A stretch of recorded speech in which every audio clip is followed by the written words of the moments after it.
প্রিয় ষষ্ঠ শ্রেণীর শিক্ষার্থীরা, আশা করছি তোমরা সকলেই অনেক ভালো আছো।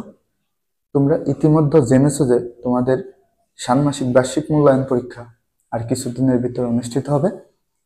এই অল্প সময়ের ভিতর কিভাবে প্রতিটি বিষয়ে একটি পূর্ণাঙ্গ প্রস্তুতি নেওয়া যায় তারই প্রেক্ষিতে আজকের একটি ক্লাস।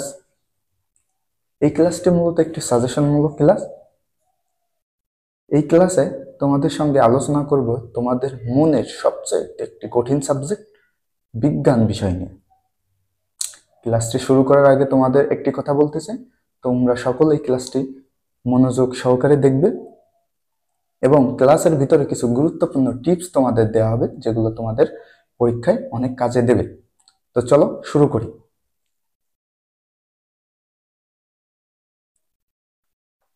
আজকে তোমাদের সঙ্গে আলোচনা করব তোমাদের বহু নির্বাচনী প্রশ্ন নিয়ে, যেটা তোমাদের প্রত্যেকটা সাবজেক্টে 15টি করে থাকবে। আমি এই ক্লাসের মাধ্যমে তোমাদের যেগুলো সাজেস্ট করে দেবো বা দাগিয়ে দেব, তোমরা এইগুলোর বাইরে একটি প্রশ্ন পড়বে না। আশা করি এগুলো থেকে তোমাদের প্রত্যেকটা স্কুলে কমন আসবে। আমাদের প্রথম প্রশ্নটা হলো, প্রাচীনকালের মানুষ তার চারপাশের জগৎকে দেখে কি ধারণা করত? এটা অনেক গুরুত্বপূর্ণ প্রশ্ন। তারপর একটা দেখো, পৃথিবীর আকার কিসের মতো? এটা অনেক গুরুত্বপূর্ণ প্রশ্ন। আমরা নেক্সটে যাই। নেক্সটে দেখো, মহাকর্ষ বলের সূত্র প্রকাশ করেন কে? এটা অনেক ইম্পর্টেন্ট, এটা ভেরি ভেরি ইম্পর্টেন্ট, দাগিয়ে রাখতে পারো। তারপরে আমরা যাই নিচের দিকে, পৃথিবী কেন্দ্রিক মহাবিশ্বের মডেলের প্রবক্তাকে? এটা অনেক ইম্পর্টেন্ট।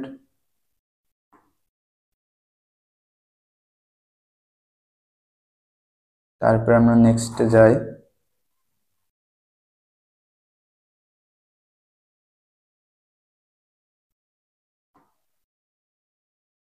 কতদিন মানুষ টলেমির যুক্তি সমর্থন করেছিল?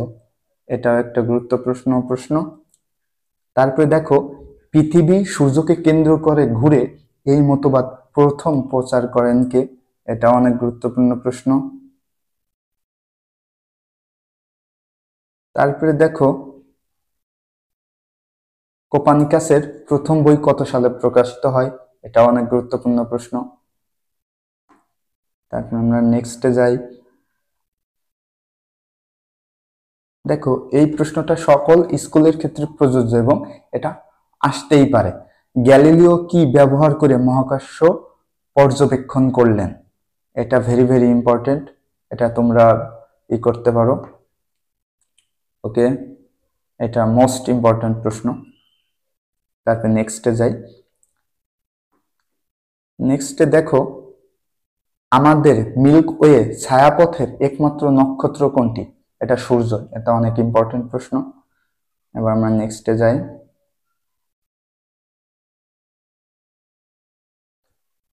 এখানে দেখো, সৌরজগতের কয়টি গ্রহ? এটা ইম্পর্টেন্ট।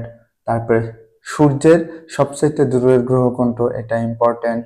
তারপরে দেখো, কোনটিকে নবম গ্রহ হিসেবে বিবেচনা করা হতো? এটা অনেক ইম্পর্টেন্ট। ওকে, আমি যেগুলো মার্ক করে দিচ্ছি এইগুলোর বাইরে একটি প্রশ্ন পড়া লাগবে না। এগুলো সবচেয়ে ইম্পর্টেন্ট প্রশ্নগুলো তোমাদের দেয়া হচ্ছে। তারপরে প্রশ্নটা দেখো যে, প্লুটোকে কত সাল থেকে গ্রহ বিবেচনা করা হয়নি? এটা অনেক ইম্পর্টেন্ট।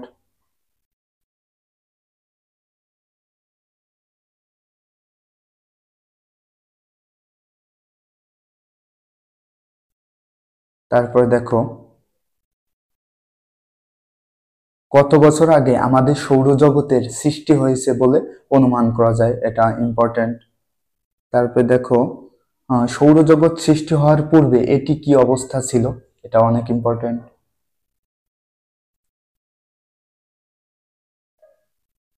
তারপরে দেখো, গ্যাসপিণ্ডের 99% পদার্থ কেন্দ্রে জমা হয়ে কি সৃষ্টি করে?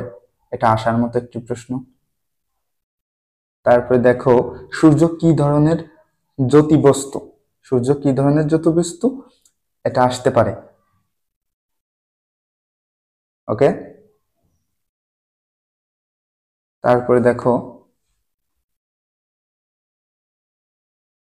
সূর্য আমাদের সৌরজগতের মোট ভরের কত শতাংশ ধারণ করে। ওকে, তারপরে দেখো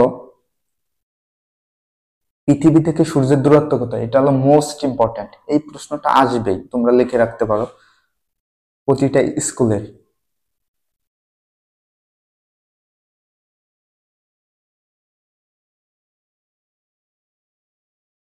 তারপরে প্রশ্নটা দেখো সূর্যের পৃষ্ঠের তাপমাত্রা কত, এটা আসার মতো। তারপরে দেখো সূর্য থেকে সৌরঝড় সৃষ্টি পৃথিবীতে আসতে কত সময় নেয়, এটা অনেক ইম্পর্টেন্ট।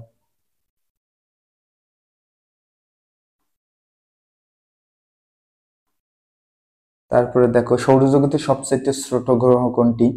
তারপরে দেখো বুধ গ্রহের একদিনের দৈর্ঘ্য পৃথিবী হিসাবে কত, এটাও আসতে পারে।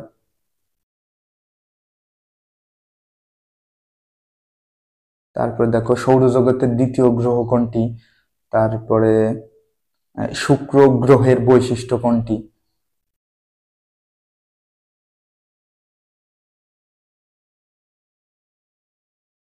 তারপরে দেখো শুক্র গ্রহের তাপমাত্রা সীসার গলনাঙ্কের চেয়ে কত বেশি। সকলের কাছে একটি অনুরোধ, আমি যেগুলো বলে দিচ্ছি এর বাইরে একটি প্রশ্নও পড়বে না। আশা করি এখান থেকে তোমাদের যে প্রতিটা বিষয়ে 15টি এমসিকিউ আর সম্পূর্ণ কমন আসবে।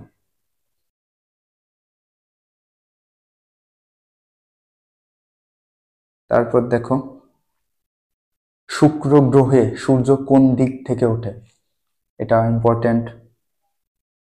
শুক্র গ্রহের একদিন পৃথিবীতে কয় মাসের সমান। গুরুত্বপূর্ণ টিপস বলতে এখানে বলা হয়েছে যে প্রতিটা অধ্যায় থেকে যে তোমাদের 15টা এমসিকিউ আসবে বা প্রতিটা বিষয়ে।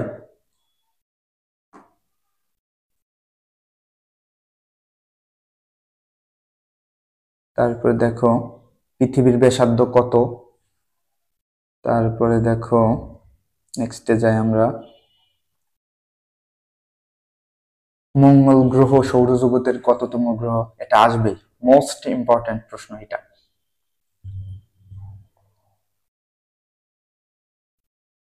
তারপরে দেখো সূর্যকে প্রদক্ষিণ করতে মঙ্গল গ্রহের কত সময় লাগে, এটা ইম্পর্টেন্ট।